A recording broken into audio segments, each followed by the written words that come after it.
Oh, hello. Is it time for assembly already? Gosh, doesn't time fly? Hey, Philippe! Philippe, it's time for assembly! Where has that prawn got to? Well, it's funny you should find me here at my sewing machine because today's assembly is actually all about creativity. Now, I don't know if you remember, but last time we had to be at home, me and Philippe set up a creative enterprise, making pants for prawns. Anyone remember that?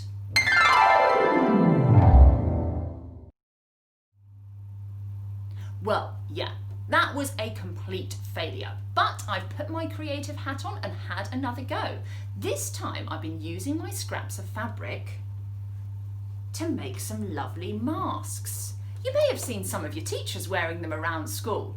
I think this one is going to prove a lot more successful. But I haven't been the only one getting creative on the sewing machine. While I head off and look for Philippe for the rest of this assembly, take a look at what some of the Year 5 students have been doing last term in their Forder programme as they got creative on the sewing machine. Now, where did that prawn get to? Philippe, where are you? In SDC Stitchers this term, some of the Year 5s were making scrap monsters. First they cut out the body parts and the legs. Then they cut out pieces of felt to make the eyes and teeth and other features. They sewed these onto their body parts by hand, and then finally on the sewing machine stitched all the parts of the body together and stuffed them with pieces of fabric to make these amazing creations.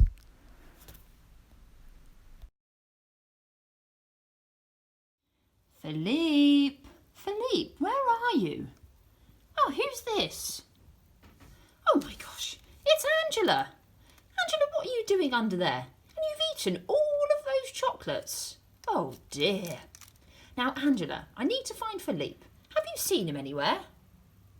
No? Well, will you help me find him? Okay, come on. Let's go.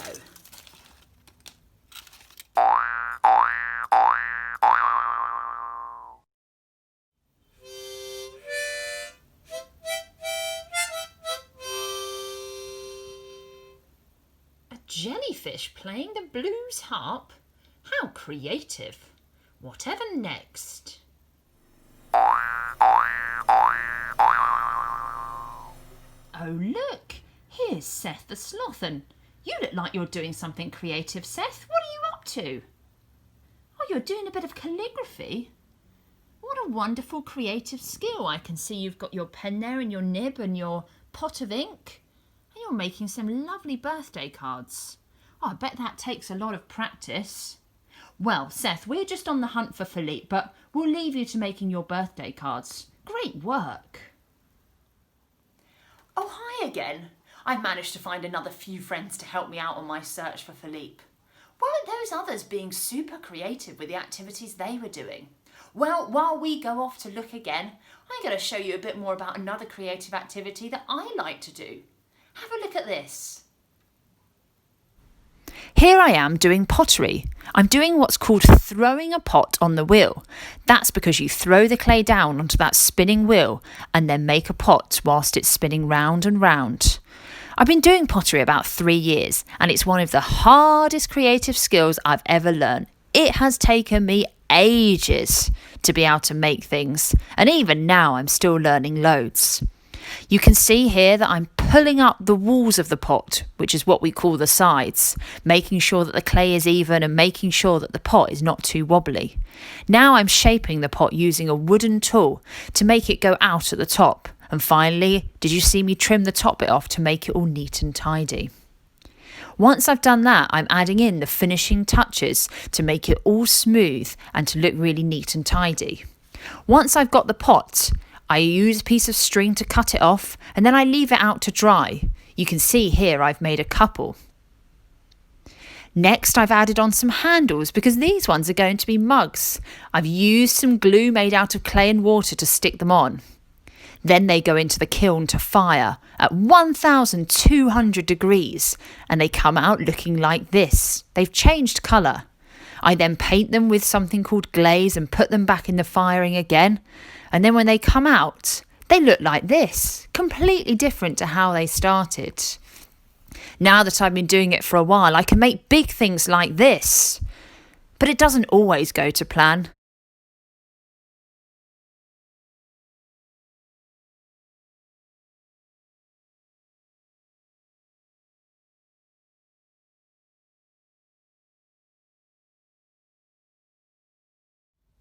Oh, look!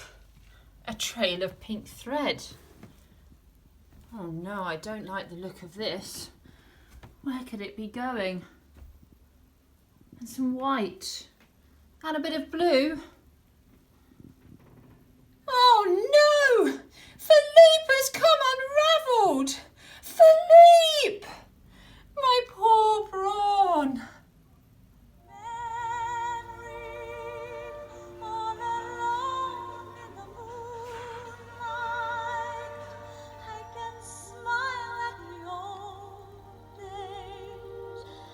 Was beautiful then. I remember the time I knew what happiness was. Let the memory live again.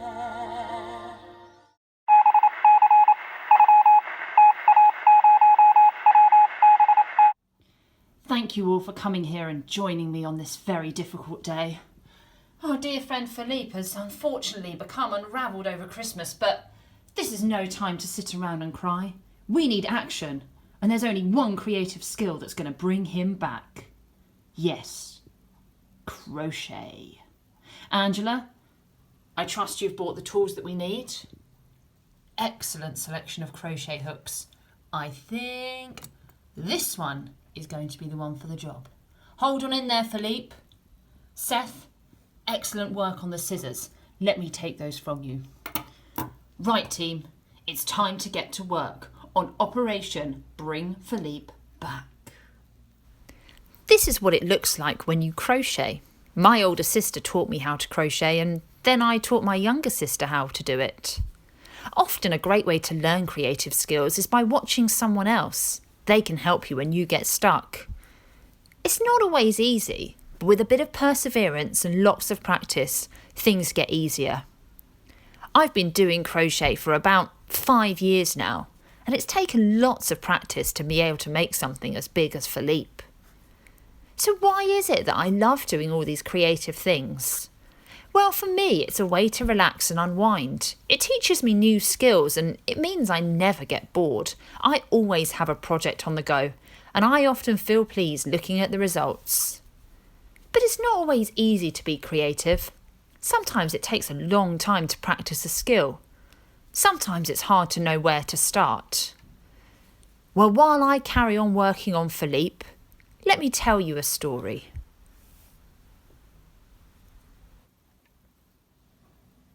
The Dot by Peter Reynolds.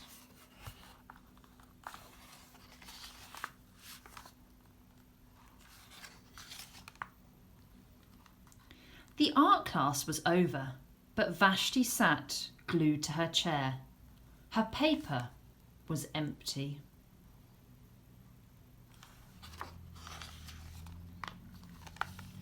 Vashti's teacher leaned over the blank paper. Ah, a polar bear in a snowstorm, she said.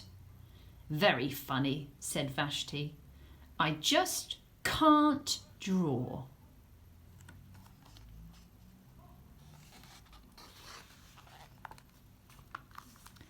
Her teacher smiled. Just make a mark and see where it takes you.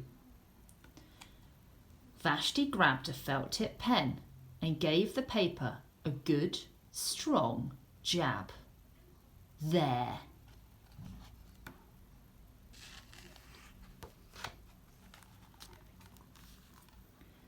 Her teacher picked up the paper and studied it carefully.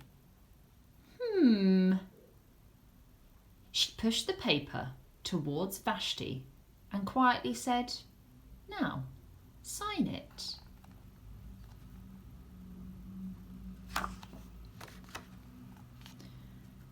Vashti thought for a moment. Well, Maybe I can't draw, but I can sign my name.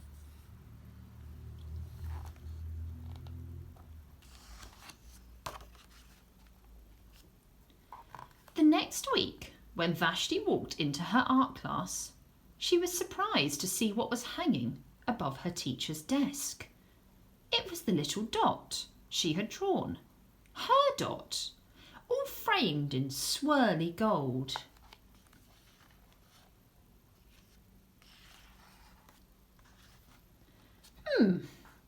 I can make a better dot than that.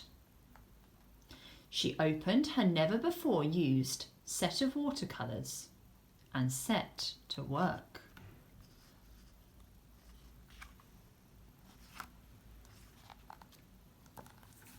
Vashti painted and painted. A red dot, a purple dot, a yellow dot, a blue dot. The blue mixed with the yellow. She discovered that she could make a green dot. Vashti kept experimenting. Lots of little dots in many colours.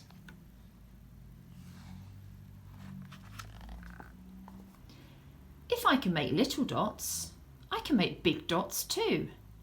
Vashti splashed all her colours with a bigger brush on bigger paper to make bigger dots. Vashti even made a dot by not painting a dot.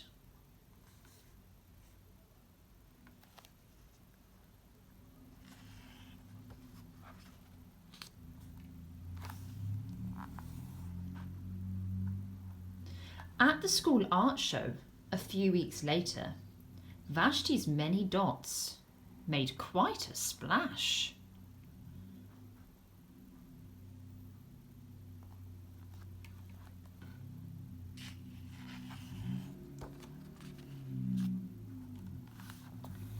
Vashti noticed a little boy gazing up at her.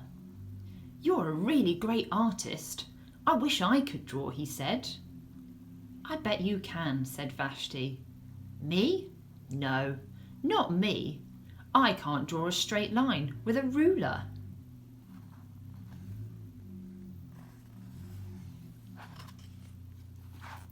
Vashti smiled. She handed the boy a blank sheet of paper. "Show me." The boy's pencil shook as he drew his line.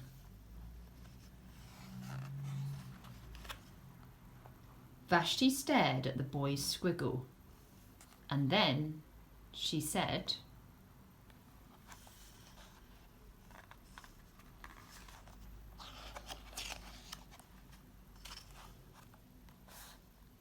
"Sign it."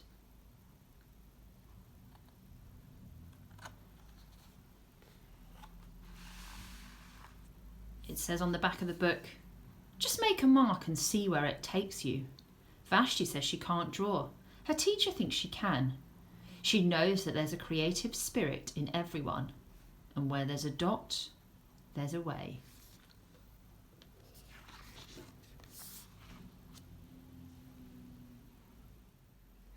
Well, that's a nice message to end on, isn't it? That everyone's got that creative spirit inside of them. Whether you express it through dancing or singing, painting a picture, or making a stop motion animation movie, there are loads of different ways that we can practice our creative skills.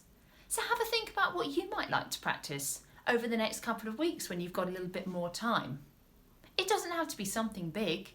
You can just start small, like Vashti and her dots. I mean, even these guys were once just balls of wool. It's amazing what you can do with something so simple. Oh, and talking about balls of wool, look who's back! It's Philippe. He's now back together again, and we're so glad to have him with us. Well, I shall be taking good care of him until he can return to school again. So we'll say goodbye to you now and have a lovely week.